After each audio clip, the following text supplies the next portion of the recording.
Cael, how's Tyler and Carter doing? They're doing good. Yeah, I think they're ready to go now. They just had, one of those sicknesses that they're going through where it just kind of knocks you out for 2 days, and then you're good to go again. You had the scores looked like it was easy out there, but there were a lot of real good a lot of tough matches. What's that say about maybe the boys and the character of the team that pull out the majority of those matches? Well, I think our kids, they're believing in themselves, and that's a big part of winning those tough matches. Believing that they're prepared, and they're just tough kids. But yeah, a lot of really close matches, and as coaches, I think as athletes, hopefully they're looking ahead always, like preparing for the next match,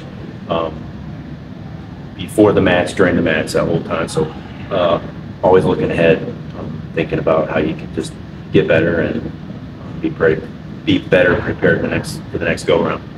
Is that kind of what you guys saw out of Braeden to have him, officially take that red shirt off and be the starter then? Yeah. I mean, obviously it was the last week or whatever when you kind of asked me about that. It kind of caught me off guard because it was just kind of like, well, yeah, we're pulling his red shirt. He's ready to go. It makes sense timing wise with our team and just him and where he's probably going to grow.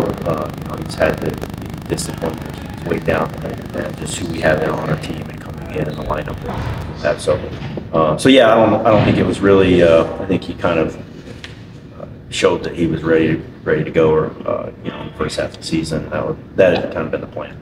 How do you think he handled his homecoming as far as, probably had a lot of people there? Yeah, I think he was excited to get home. I think obviously I went to visit him during the recruiting process, but I don't know my way around this state, but I think he was within a 30-minute drive of where he grew up. So yeah, he was excited, and he wrestled great, wrestled kids, and he's just a competitor, and he did a lot of, like that haircut. Look at that. Appreciate it. Nice. But he wrestled really well, and he's got a great mindset. He's a great competitor. I mean, he was fighting, willing to fight for the seconds, and for like 1 point here, 1 second there, though, which was the difference in his first match. Obviously, I mean, it ended up scoring again at the end, but at the time it was 1 minute of riding time, which that was good to see. Coach, can we talk about Mitchell Mesenbrink? I mean, 2 top 10 wrestlers in the same weekend, majors over both of them. How impressed are you with him? Yeah, it was a big weekend for him. We knew coming in that he had 2 of the best guys in the country, and he was very consistent. He's the same person every day, and I think that's a trait of just a great competitor. He's loose and confident, and he used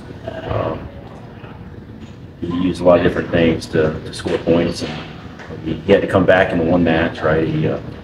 But he used his conditioning, he used his technique, and he's still a freshman, so he can just keep getting better. You said last week, and you kind of joked that if you guys would have known as a coaching staff that he would be this good this early, you would have camped out on his front yard. With that being said, do you think he's surprising guys at this point, the guys he's wrestling, that he's tough to prepare for in that sense? I think that he's tough to prepare for a lot of reasons, just because he's going to wrestle every second. He's got great flexibility and speed, and he's really good. I don't know if he's surprising people, because everyone's watched him develop the last couple of years. Obviously before he got here, he was in the Askren Academy, just doing really well. So I don't know if he's really surprising anybody, but he's just got to stay, just make sure he's continuing to trend upward in all things, and he'll be good to go. Did David's performances this weekend make your guys' decision harder, 49? Well, that was, that's a weight class and a decision that we've been trying to figure out, what the right solution there is to make sure that everyone has a good, fair chance. Those 2 wrestled earlier in the season, although it was a lower weight. So that's something that we have to resolve here quickly, and then we also need to get our 49-pounder. They need to get enough matches to earn the. You want to be a contributor and earn an automatic spot for your conference if possible, and then obviously taking care of all those details. But yeah, that's something that we got to work out here soon. So speaking of that, then the first set of rankings don't mean all that much, right, this week? Yeah, I mean, they really don't mean much until the end, but yeah, it's, I heard that, I saw that, some of our guys aren't even ranked, and, that's just, whatever. Numbers. Yeah. Coach, what have you seen out of Levi Haines in his second year starting? How has he improved this season compared to last year?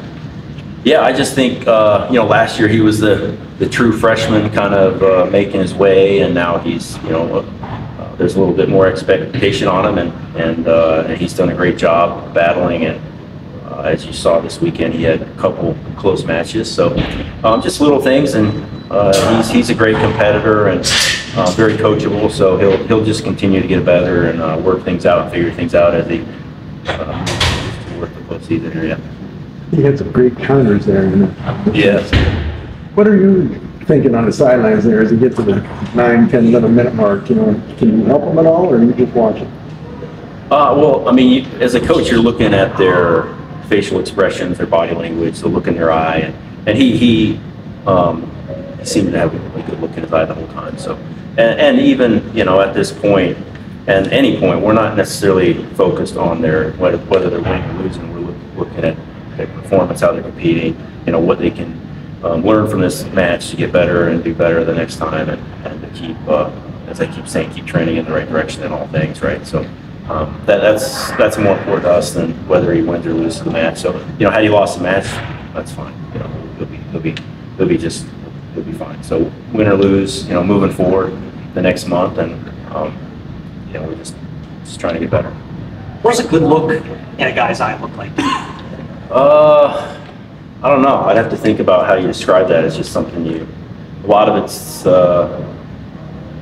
you just want them to be excited to be out there. It's enthusiasm. It's, kind of more of gratitude and over fear, just a competitor,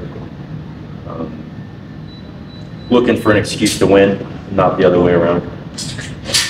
We mentioned Mitchell getting some bonus point victories, but there's been a handful of these past couple weekends.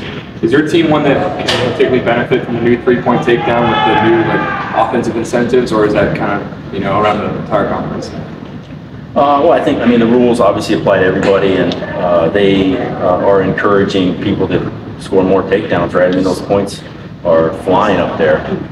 Guys like Aaron Brooks are getting takedowns with takedowns, and the points accumulate quickly. So I think it's exciting. Everyone's in the same boat. I think back to a guy like Roman Bravo Young and how many tech balls he would have had for takedowns.